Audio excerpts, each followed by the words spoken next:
여호와께서 시내 광야에서 모세에게 말씀하여 이르시되 레위 자손을 그들의 조상의 가문과 종족을 따라 계수하되 1개월 이상 된 남자를 다 계수하라. 모세가 여호와의 말씀을 따라 그 명령하신 대로 계수하니라. 레위의 아들들의 이름은 이러하니 게르손과 고핫과 무라리요, 게르손의 아들들의 이름은 그들의 종족대로 이러하니 림니와 시므이요, 고핫의 아들들은 그들의 종족대로 이러하니 아므람과 이스할과 헤브론과 우시엘이요, 무라리의 아들들은 그들의 종족대로 말리와 무시이니 이는 그의 종족대로 된 레위인의 조상의 가문들이니라. 게르손에게서는 림니 종족과 시므이 종족이 났으니 이들이 곧 게르손의 조상의 가문들이라. 계수된 자 곧 1개월 이상 된 남자의 수요 합계는 7,500명이며 게르손 종족들은 성막 뒤 곧 서쪽에 진을 칠 것이요, 라엘의 아들 엘리아삽은 게르손 사람의 조상의 가문의 지휘관이 될 것이며, 게르손 자손이 회막에서 맡을 일은 성막과 장막과 그 덮개와 회막 휘장문과 뜰의 휘장과 및 성막과 제단 사방에 있는 뜰의 휘장문과 그 모든 것을 쓰는 줄들이니라. 고아색에서는 아므람 종족과 이스할 종족과 헤브론 종족과 우시엘 종족이 났으니 이들은 곧 고핫 종족들이라. 계수된 자로서 출생 후 1개월 이상 된 남자는 모두 8,600명인데 성소를 맡을 것이며 고핫 자손의 종족들은 성막 남쪽에 진을 칠 것이요, 우시엘의 아들 엘리사바는 고핫 사람의 종족과 조상의 가문의 지휘관이 될 것이며 그들이 맡을 것은 증거궤와 상과 등잔대와 제단들과 성소에서 봉사하는 데 쓰는 기구들과 휘장과 그것에 쓰는 모든 것이며, 제사장 아론의 아들 엘르아살은 레위인의 지휘관들의 어른이 되고 또 성소를 맡을 자를 통할할 것이니라. 무라리에게서는 말리 종족과 무시 종족이 났으니 이들은 곧 무라리 종족들이라. 그 계수된 자 곧 1개월 이상 된 남자는 모두 6,200명이며 아비하일의 아들 수리엘은 무라리 종족과 조상의 가문의 지휘관이 될 것이요, 이 종족은 성막 북쪽에 진을 칠 것이며 무라리 자손이 맡을 것은 성막의 널판과 그 띠와 그 기둥과 그 받침과 그 모든 기구와 그것에 쓰는 모든 것이며 뜰 사방 기둥과 그 받침과 그 말뚝과 그 줄들이니라. 성막 앞 동쪽 곧 회막 앞 해돋는 쪽에는 모세와 아론과 아론의 아들들이 진을 치고 이스라엘 자손의 직무를 위하여 성소의 직무를 수행할 것이며 외인이 가까이 하면 죽일지니라. 모세와 아론이 여호와의 명령을 따라 레위인을 각 종족대로 계수한즉 1개월 이상 된 남자는 모두 22,000명이었더라. 오늘 이 민수기 3장 14절에서 39절까지의 말씀은 이스라엘 진영의 핵심, 이 성막을 중심으로 가장 가까이서 하나님을 섬기는 이 레위 지파의 자손들, 특별히 이제 무라리, 게르손, 고핫 이 세 종족들, 지파들의 성막 관리와 임무와 그 배치들에 대해서 말씀을 합니다. 세 자손들, 그래서 이제 게르손 21절에, 27절에는 고핫, 33절에는 무라리. 그래서 게르손은 성전 이제 서편에, 그리고 고핫 자손은 남편에, 그리고 무라리 자손은 북쪽에 있고, 성전을 들어가는 이 성막을 들어가는 성막 동편에는 모세와 그리고 제사장 아론의 자녀들 있는 이 제사장 계열의 사람들이 진을 치고 있었습니다. 하나님께 들어가는 가장 중요한 입구에 모세와 제사장이 있었고, 그리고 그 나머지 사방 지역에는 레위인들이 함께 성막 가운데를 지키고 있었죠. 자, 성막은 하나님의 임재가 있는 것이라서 가까이 하기에는, 함부로 드나들기에는 너무나 위험천만한 장소였습니다. 하나님은 지극히 거룩하시고 하나님의 임재의 능력을 일반 죄 있는 사람들이 감당할 수가 없었죠. 그래서 하나님은 참 그의 백성들 가운데 거하기를 원하시지만 이스라엘 백성들이 정말 거룩하고 그 중심이 정결하지 않으면 이 하나님의 임재를 견뎌내기가 쉽지 않죠. 여러분, 우리가 하나님을 직접 얼굴과 얼굴을 맞대고 또 예수님을 직접 얼굴과 얼굴을 맞대고 볼 때가 언제입니까? 마지막 요한계시록 21장 이하에 보면 하나님의 얼굴을 맞대고 보는 새하늘과 새 땅에서 이 땅의 모든 악과 죄가 제거됐을 때, 그때에서야 비로소 우리가 하나님의 얼굴과 얼굴을 맞대고 보는 그런 놀라운 역사가 일어나죠. 그때가 되면 이 땅에 이제 성전이 필요 없다라고 얘기를 합니다. 왜 그러냐면 성전에는 하나님께 나아가기 위해서 우리의 죄를 제거하고 제사를 지내고 막 이렇게 애써야 되는데, 그런 거 싹 필요 없고 이 세상 전체가 하나님의 지성소가 돼서 얼굴과 얼굴을 맞대고 보는 놀라운 역사가 일어난다고 하죠. 이것을 보여주는 대표적인 것이 거룩한 성 새 예루살렘의 사이즈입니다. 사이즈. 여러분, 거룩한 성 새 예루살렘의 사이즈가 얼마나 되냐면 12,000 스타디온으로 가로, 세로, 높이가 똑같다라고 얘기를 합니다. 여러분, 요한계시록 잠깐만 보도록 하겠습니다. 요한계시록 21장 16절에 보면요. 421쪽. 거룩한 성은 네모가 반듯하다고 그러죠. 네모가 반듯하다. 그래서 길이와 너비가 같고, 그리고 그 갈대자로 그 성을 측량하니 12,000 스타디온이요 길이와 너비와 높이가 같더라 그럽니다. 이 12,000 스타디온은 여기 나나주 1번에 보면 요한계시록 14장 20절을 보라 그렇게 되어 있는데, 거기에 보면 똑같이 스타디온이 나오는데 한 스타디온은 192m 이렇게 나와 있습니다. 그래서 192m를 12,000을 곱하면 어떻게 되냐면 2,346km 정도가 나옵니다. 그러니까 2,304km 정도가 나옵니다. 그러니까 2,300km 문자 그대로 하면 이거는 사실 그 당시에 로마 제국의 경계와 경계 끝, 동쪽과 서쪽의 경계 끝 전체를 포괄하는 길이를 이제 12,000 스타디온으로 봤었는데, 그러니까 장광고 가로 세로 높이가 똑같이 12,000 스타디온이다. 요거를 문자적으로 보면은 상당히 이해하기가 어렵습니다. 왜냐하면 거룩한 성 예루살렘이 하늘로도 2,300km를 올라간다. 그런 건축물이 이 세상에 존재할 수가 없죠. 지구는 100km만 올라가도 우주입니다. 성층권 위로 올라가서 무중력 상태가 된다고 그러죠. 그러니까 이게 이제 상징적인 의미입니다. 상징적으로 하나님의 백성을 의미하는 12 곱하기 이제 그 1000이 들어간 거죠. 그러니까 많음을 의미하는 1000과 하나님의 백성 12. 그러니까 하나님의 백성을 가로 세로 높이 충분히 다 수용할 정도의 이제 그 성전이 되는데, 이 성전이 가로 세로 높이가 같다. 이건 뭐냐면 이 성전의 모습이 지성소다 이런 뜻입니다. 지성소가 가로 세로 높이가 똑같거든요. 그러니까 이 지성소에서 이스라엘 백성들은 어떻게 하느냐? 하나님의 얼굴을 직접 맛보고 살게 됩니다. 22절에 보면 21장 22절에 그 성 안에서 내가 성전을 보지 못하였으니, 성전이 없어졌다고 그랬죠. 이는 주 하나님 곧 전능하신 이와 및 어린 양이 그 성전이심이라. 그러니까 직접 하나님의 영광을 얼굴과 얼굴을 맞대고 보는 놀라운 역사가 이 지성소에서 일어나게 되는 거죠. 그건 이제 먼 미래입니다. 여러분, 이 땅에 있는 어떤 사람도 하나님의 영광을 직접 보았다가는 죽습니다. 담지할 수 없지요. 그래서 여러분, 이단 교주들 보면은 내 위에 하나님의 영과 예수님의 영이 같이 있다. 죽습니다. 죽어요. 성령께서 함께 하셔요. 성령께서. 그러면은 하나님의 영으로 우리가 살게 되고, 그런데 직접 하나님의 영이 나와 함께한다. 이 죄인이 어떻게 그 하나님의 순결하고 거룩한 영을 다 담겠습니까? 거룩하게 하시는 성령께서 우리를 거룩해 하시지만 하나님의 영이 같이 있다 그러면 즉사합니다. 즉사. 말이 안 되는 얘기죠.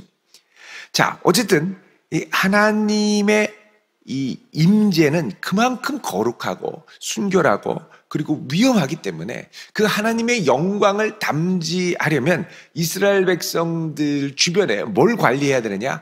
거룩 관리를 해야 되는 거예요. 정결해야 되고 함부로 하나님의 거룩을 침범하지 못하도록 지켜야 되는 거죠.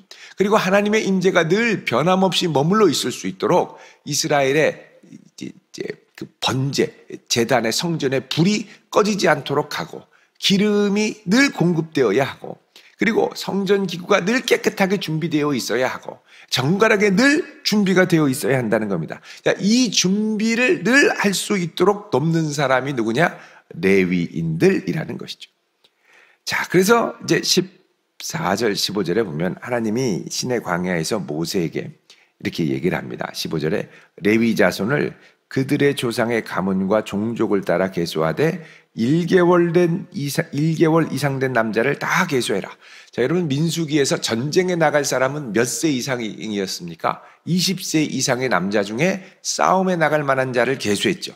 근데 레위인은 그게 아니라 1개월 이상 된 남자를 계수했습니다. 자, 1개월 이상 됐다라는 건 뭐냐? 이제 한 달 정도 낳고 나서 살면 질병 없이 잘 살면 이제는 살아갈 수 있겠구나. 그러니까 생명으로 계수할 수 있는 단위가 1개월 이상이었습니다. 다른 말로 하면 레위인이 1개월 이상 된 자로서 하나님 앞에 섰다라는 건 뭐냐? 이제 레위인의 중요한 목적은 하나님 앞에 이스라엘 백성들을 연결해주는 제사와 또 하나님의 성전 앞에 나아가는 그런 것들을 도와주죠. 그러니까 이 레위인들은 대속하는 자로서 그 존재 자체가 하나님 앞에 생명을 드리는 자로 대속제물과 같이 생명으로서 이스라엘 백성들을 대신하는 겁니다. 그러니까 레위 지파가 이스라엘 자손의 장자 역할을 한다고 그랬죠. 그러니까 이 장자는 1개월 이상 된 자들에 한하여 속전을 치러야 하는데, 그러니까 이스라엘 백성의 이 생명을 대속하는 자로서의 레위인이기 때문에 1개월 이상 되면 다 계수 안에 집어넣게 되었습니다. 그러니까 다른 이스라엘 자손은 영적 전투를 위해서, 싸움을 위해서, 전쟁을 위해서 20세 이상 된 이들만 계수했다면 레위인은 그 자체로 생명이 있는 한 하나님 앞에 드려져야 하는 존귀한 자라는 것이죠. 여러분, 그래서 우리가 왕 같은 제사장으로 부름을 받았을 때 왕 같은 제사장, 너희는 택한 족속 거룩한 나라 왕 같은 제사장이라고 그러죠. 자, 왕 같은 제사장이 우리가 하나님 앞에 제사장이라면 이제 우리는 하나님 앞에 있는 그 존재 자체로 존귀하고 가치가 있는 사람들입니다. 그래서 우리가 하나님 앞에 늘 거룩한 자로, 하나님을 기뻐하는 자로, 그리고 하나님을 사랑하는 자로 서기에 힘써야 하는 백성이 되어야 할 줄로 믿습니다. 그때 우리가 많은 이들을 주님께 인도할 수 있고 또 많은 이들이 주님께 가까이 갈 수 있도록 중간에 다리 역할을 해줄 수가 있죠. 그래서 하나님 앞에 정결한 자로 서야 된다는. 자, 그래서 모세가 1개월 이상 된 남자를 다 계수했습니다. 그래서 계수해서 보니까 여기 보니까 이 21절에 게르손 자손은 7,500명. 22절에 게르손 자손은 7,500명. 그 다음에 27절에 고핫 자손 있죠? 예, 이 고핫 자손은 28절에 보면 8,600명 이렇게 되십니다. 8,600명. 그 다음에 33절에 무라리 자손은 6,200명 이렇게 됩니다. 6,200명. 그게 다 합치면 한 22,300명 정도가 이 레위 자손으로 성막을 맡아 봉사하는 사람들이 되죠. 자, 이 정도면 상당히 많은 숫자입니다. 그래서 이 이제 레위인들이 어떻게 하냐? 반차를 돌죠. 제사장도 반차가 있는 것처럼 1년에 하나님의 성막을 봉사할 수 있는 2주 정도의 기간, 그 기간을 위해 자기 자신을 정결하게 준비해서 그 기간에 제일 정결하고 순결한 상태에서 하나님을 향하여 최선을 다해 봉사할 수 있도록 돌아갑니다. 자, 이들이 늘 머무르는 곳은 어디냐? 성막을 중심으로 동서남북이죠. 물론 동쪽에는 모세와 아론의 자손들이 있습니다만, 자, 이 자리에서 하나님의 백성들이 맡은 일들을 감당합니다. 자, 그러면 21절에 게르손 자손이 이제 먼저 등장을 하죠. 모두 7,500명이고 이들은 뭘 하느냐? 23절에 성막 뒤에 서쪽에 진을 치고 그 다음에 엘리아삽이 지휘관이 되고 라엘의 아들 엘리아삽이 지휘관이 되고 그 다음에 25절에 회막에서 맡을 일은 성막, 장막, 덮개, 회막 휘장. 자, 휘장이라는 건 회막으로 들어가는 이 커튼입니다. 그 당시에는 뭐 여닫이 문이 있는 게 아니라 이제 그 장막, 휘장을 열고 들어가는 거죠. 회막 휘장. 그리고 26절에 뜰의 휘장. 뜰을 이제 그 회막을 들어갈 때 일단 입구에 들어갈 때 또 휘장이 있었죠. 그래서 여기 이제 25절에 보면 회막 휘장 문과 이렇게 되는데 이 문은 그냥 여닫이 문이 아니라 휘장 자체가 문의 역할을 하는 겁니다. 그리고 26절에 뜰의 휘장과 또 성막과 제단 사방에 있는 뜰의 휘장, 그러니까 바깥 울타리입니다. 바깥 울타리 이 휘장과 그리고 이제 그 모든 것에 쓰는 줄들이니라 그러죠. 그러니까 회막을 세울 때 이제 그냥 세울 수 없죠. 천막이니까 이 천막을 잘 서게 하는 기둥을 세워야 되는데 그 기둥을 묶는 이 줄들이 있죠. 그러니까 이 줄들을 관리하고 그 다음에 회막 휘장들, 바깥 울타리 휘장, 그리고 성막을 덮는 이제 이 덮개도 4중의 덮개가 있습니다. 그래서 4중의 덮개로 아주 튼튼하게 잘 덮을 수 있도록. 그러니까 요런 이 게르손 자손들은 주로 뭐에 대해서 전문화됐느냐? 이 휘장과 천을 다루고 보관하고 정결하게 하는 것에 특화가 된 겁니다. 그러니까 이것도 사실은 잘 관리할 수 있는 안목들이 필요하죠. 특별히 이 성막의 덮개 같은 경우에는 4중에 여러 덮개들이 있지 않습니까? 여기 보면은 뭐 염소털로 된 것도 있고 뭐 순양 가죽으로 되고 해달 가죽으로도 만들고 붉게 물들인 이런 가죽들이 이렇게 있었는데, 그러니까 이런 것들을 하나하나 잘 관리할 수 있는 이런 것에 하나님이 집중해서 하게 하셨습니다. 그러니까 전체를 다 섬기는 게 아니라 나에게 특별히 하나님이 주신 그 은사와 재능에 따라 이것들을 이제 아주 최선을 다해서 관리하고 지키고 또 설치하고 거두고 이렇게 되죠. 자, 그 다음에 27절에 고핫 종족이 나옵니다. 이 고핫 종족은 아므람과 이스라엘 종족, 헤브론 그리고 우시엘 종족이 있는데, 자, 여기서 이제 계수된 자를 세보니까 8,600명이고 고핫 자손은 성막 남쪽에 진을 치고 지휘관은 엘리사반 이렇게 나오죠. 30절에. 자, 그들은 뭘 하느냐? 성막에 쓰는 핵심적인 성물들을 관리를 합니다. 그래서 여기 보면은 증거궤 31절에 증거궤라는 건 그 하나님께서 이스라엘 백성과 그 이제 언약을 맺어서 십계명 돌판으로 이 언약의 증표를 주셨죠. 그러니까 언약 백성임을 증거하는 증표가 이 십계명 돌판인데 이 돌판을 뭐라 그러냐? 증거판이라고 또 합니다. 성경에 보면 이 증거판, 이 언약의 증거가 되는 증거판을 담는 이제 성궤가 있는데 이걸 증거궤라고 하죠. 그래서 이 증거궤 안에는 증거판도 있고 또 모세의 아론의 쌍난 지팡이도 있고 그리고 만나 항아리가 같이 들어 있었죠. 그리고 이걸 딱 덮은데 이 덮는 것 위에 뭐가 있느냐? 시은좌라는 것이 있습니다. 그 위에 덮어서 이제 짐승의 피를 뿌리고 속죄함을 받는 거죠. 그래서 이 증거궤는 증거궤보다 그 위에 있는 속죄소, 시은좌, 멀시시이라고 하는데 이게 훨씬 더 중요한 역할을 했었습니다. 자, 그래서 이런 증거궤가 있고 그 다음에 상이라는 건 진설병. 이제 그 제사장이 하나님의 임재를 기념하는 이스라엘의 12지파를 생각해서 12개의 떡을 이제 올려놓는 상이 있었고요. 등잔대라는 건 메노라. 그래서 한 줄기에서 좌우에 3개씩 해서 7개의 등불이 나오는 이 메노라죠. 성전 안을 밝히는 이게 이제 등잔대입니다. 그리고 제단은 향단도 있고 또 번제를 드리는 번제단이 있죠. 이거를 짐승을 잡아가지고 이제 막 태워서 그러면 이 번제단도 깨끗하게, 이 그물망도 있기 때문에 여러분, 우리도 어디 고깃집 가서 고기 구워 먹으면 몇 번 좀 먹으면은 불판 갈아주세요 그러죠. 그 번제단의 이 망도 잘 관리를 해야 됩니다.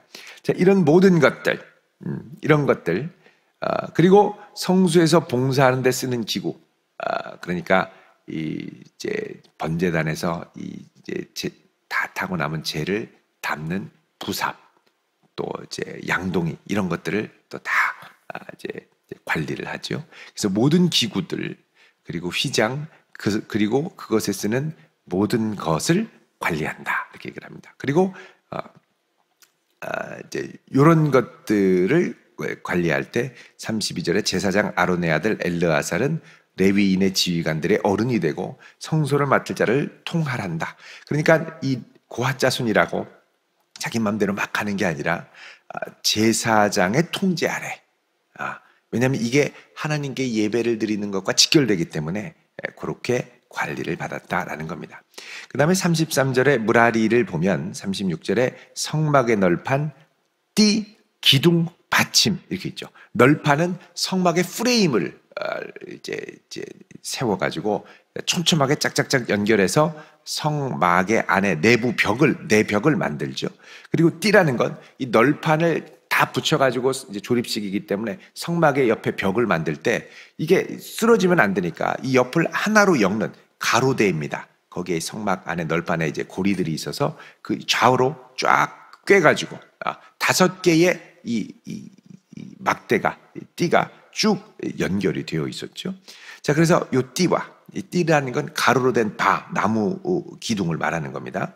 그 다음에 그 기둥과 그 받침은 성막의 이 프레임을 하는 이 널판을 받치는 아래 이 받침입니다. 이 받침. 그리고 말뚝, 이 받침을 세울 수 있도록 줄을 묶어서 팽팽하게 해서 박는 말뚝, 그리고 줄들. 자, 이런 것들. 이거는 주로 벽과 지지에 관한 것에 특화가 된 거죠. 벽과 지지. 이 정도 지형에서는 어느 정도로 팽팽하게 해야 된다. 자, 그래서 이런 것들을 통해서 이스라엘 백성들이 온전히 하나님께 나와 예배를 드릴 수 있도록 섬기는 손길이 있었다라는 것입니다. 자, 그래서 하나님께서 광야 가운데 이스라엘 백성들이 성막에 나와 하나님을 만나고 예배하기 위해서 그냥 가면 되는 게 아니라 이렇게 엄청난 수고와 애씀을 통하여 하나님께 나아갈 수 있도록 준비를 시켰죠. 여러분, 우리가 이렇게 하나님 앞에 자유롭게 나아가게 되는 건 오늘날, 옛날 이 구약의 이스라엘 시대에 비하면 엄청난 특권이고 은혜입니다. 왜 그랬느냐? 그거는 예수님께서 그 무엇으로도 감당할 수 없는 어마어마한 하나님의 아들의 대속의 역사를 이루어 주셨기 때문이죠. 그 크신 은혜로 우리가 하나님 앞에 언제든 예수의 피를 의지하여 나아갈 수 있는 시대가 신약의 백성들에게 열렸습니다. 여러분, 그래서 우리는 때를 얻든지 못 얻든지 항상 주님 앞에 나아가기를 힘쓰며 주님께 가까이 하는 백성으로 살아가야 될 줄로 믿습니다. 이런 성도로 설 수 있기를 주님의 이름으로 축원드립니다. 기도하겠습니다. 거룩하신 아버지 하나님, 오늘 이 한날도 하나님의 능력의 손에 주의 백성들을 붙들어 주옵시고 권능으로 인도하여 주옵소서. 주께서 친히 밝은 빛이 되사 저들의 걸음을 붙들어 주시고 매 순간순간 하나님을 의지하며 나아갈 때 지혜와 능력으로 함께하여 주시옵소서. 거룩한 성전에 늘 가까이 하며 주님께 가까이 나아가는 백성되게 하옵소서. 오늘도 하나님의 은혜로 승리하는 하루가 되게 하시고 하나님 마음의 평강에 평강을 더하여 주옵소서. 이 아침 간절한 예물 올려드립니다. 하나님 기쁘게 받으사 응답하여 주시옵소서. 예수님의 이름으로 기도하옵나이다. 아멘.